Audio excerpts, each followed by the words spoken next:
হরে কৃষ্ণা। সকল ভক্তবৃন্দের চরণে প্রণাম। সবাই ভালো আছেন আশা করি।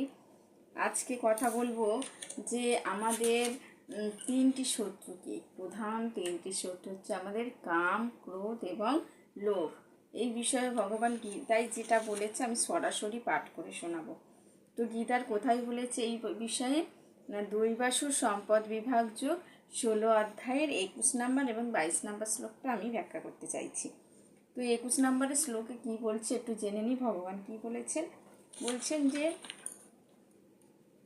ত্রিবিধম নরকস্য ইদম দারম নাশনম আত্মনো কাম ক্রোধ তথা লোভ তস্মাৎ এতত্রয়ম ত্যাজেত।